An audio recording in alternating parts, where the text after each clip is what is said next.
열혈 유대교 신봉자였던 사울이 다메섹 도상에서 주님께 사로잡힌 이후에 그리스도인이 되었다는 그 소식은 예루살렘에 있는 종교 지도자들에게는 굉장한 충격이 되었습니다. 어떻게 저렇게 될 수가 있는가, 그런 의문점을 갖고 있었지요.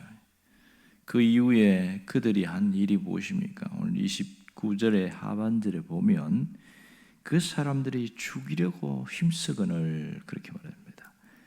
사울을 죽이기로 결의하고 죽일 수 있는 방법을 찾고 있었다는 얘기겠죠.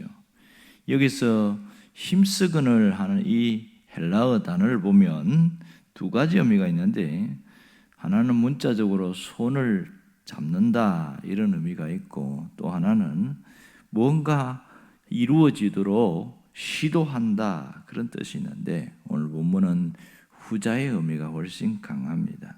이 단어는 미완료 능동태로 되어 있는데 한 번이 아니라 계속적으로 반복적으로 시도했다 이런 뜻이 되겠죠. 그러니까 사울을 죽이기 위해서 수단과 방법을 가리지 않고 힘을 쓰고 노력했다 이렇게 할 수 있습니다. 왜 이토록 사울을 죽이려고 했을까요? 오늘 두 가지가 표면적으로 잘 나타나 있는데, 하나는 그들이 사울과 논쟁을 벌이는데 논쟁에서 이기지 못했기 때문에 그렇습니다.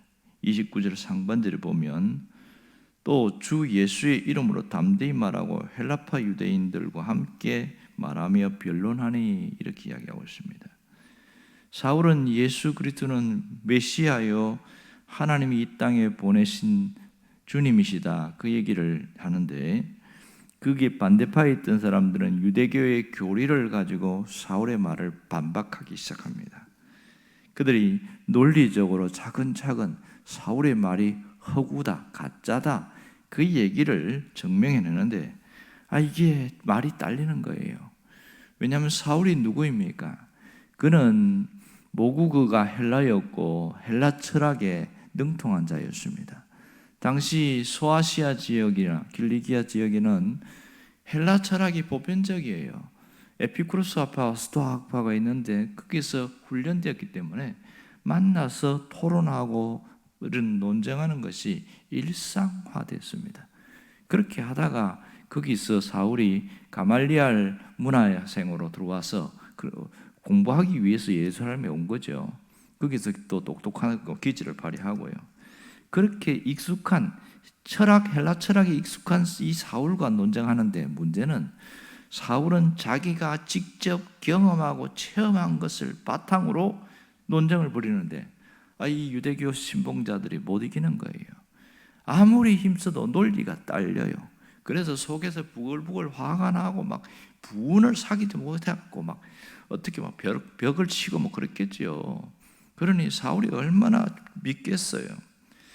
또 하나는 이 사울은 유대교의 변절자다 그런 의식이 강했습니다. 그는 철저하게 우리를 배신한 자다. 이 두 가지 표면적인 것이 사울을 죽이려고 하는 그들의 의도였고 그들의 본심이었습니다.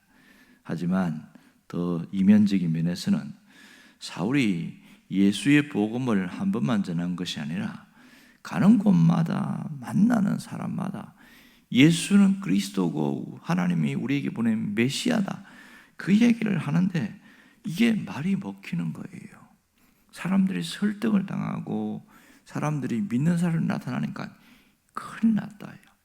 저 사울 저 사람 때문에 우리 이 조직 자체가 지금 위험에 처했다.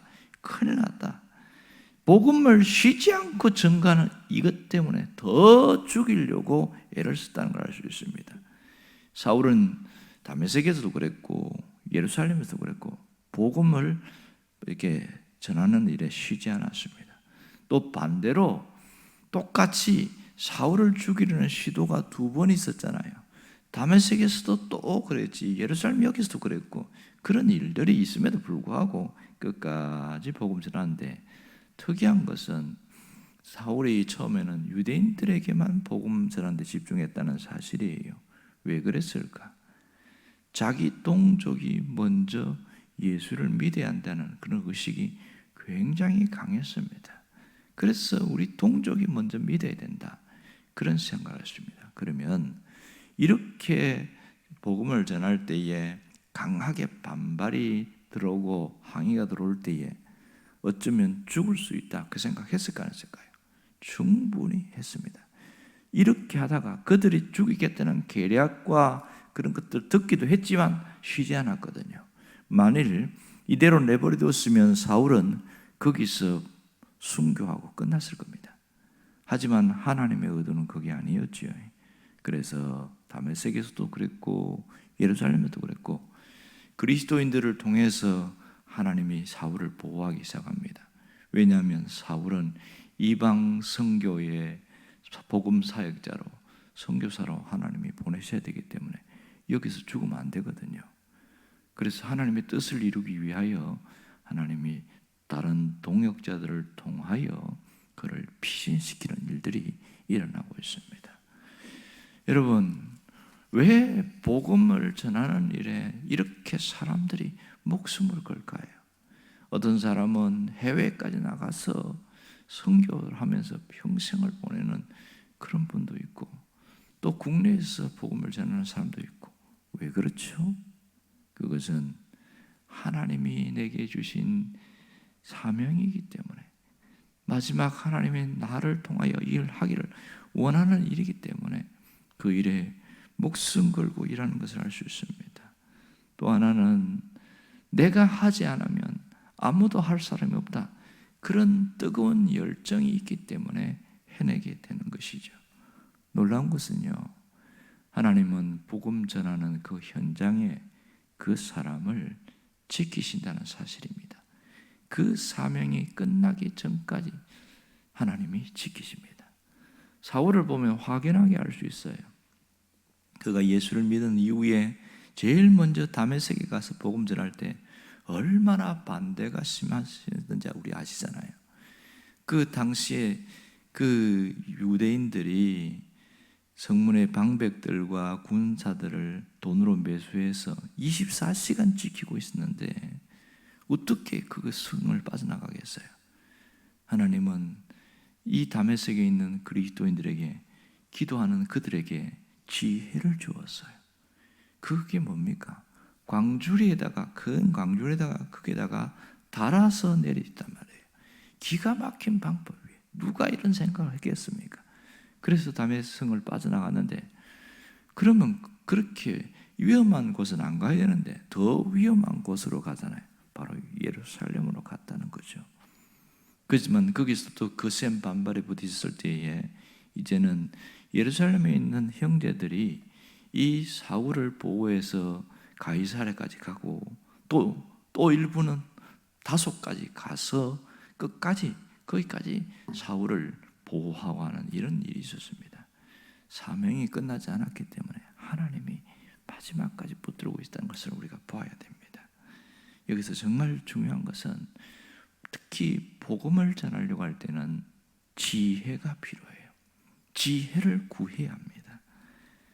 우리가 읽은 신약성경 끝머리 보면 야고보서가 있지 않습니까?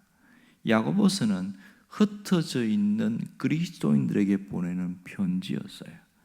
그러니까 복음을 갖고 살다가, 복음을 전하다가 핍박을 받을 때에 그들에게 어떻게 신앙인으로 살아야 하는가, 그게 야고보서인데, 야고보서 1장의 제일 첫머리에 뭐가 나온지 아세요? 만일 너희가 지혜가 필요하거든 후히 주시는 하나님께 구해라, 그런 얘기를 하고 있습니다. 지혜가 부족하면 후히 주시고 꾸짖지 않은 하나님께 구하면 반드시 지혜를 주신다. 여기에서 1차적 지혜는 뭡니까? 핍박과 어려움을 당할 때에 이것을, 위기를 잘 넘길 수 있고 피할 수 있는 그 지혜, 복음을 전할 때에 그 어려움 당할 때 지혜를 구하라, 이게 첫째예요.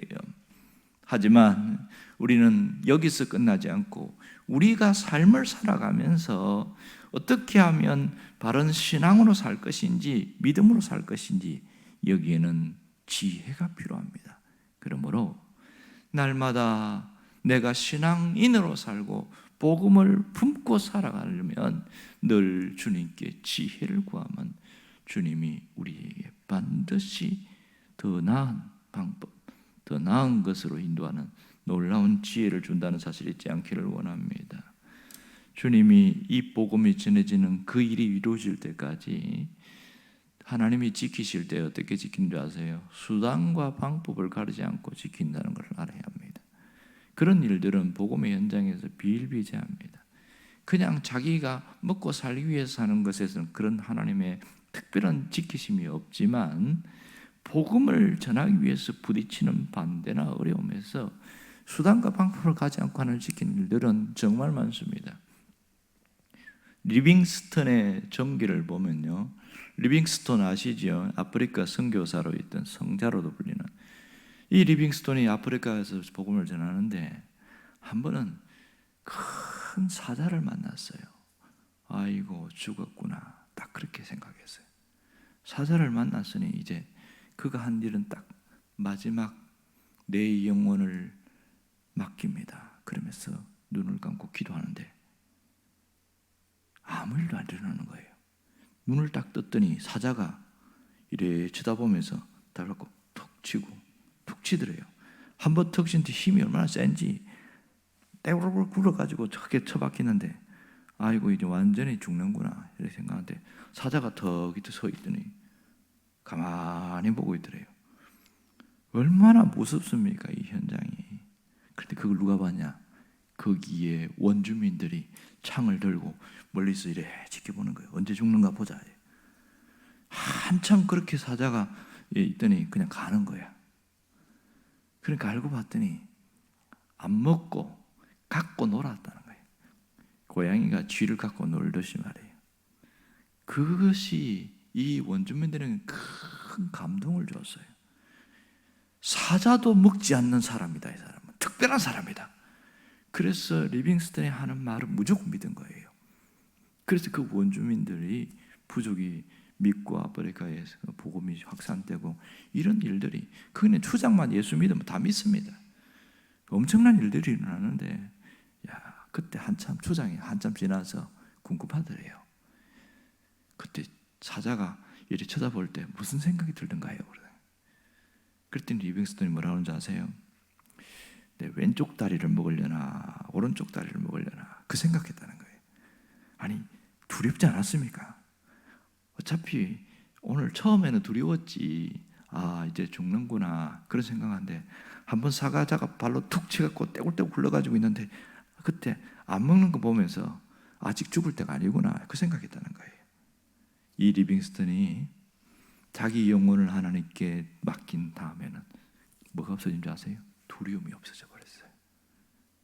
그러면서 어마어마한 복음을 전하고 아프리카 대륙에 예수를 믿는 사람이 많이 나온 것은 리빙스턴의 그 일이 한 사람의 감당한 것이 어마어마한 일을 해냈습니다.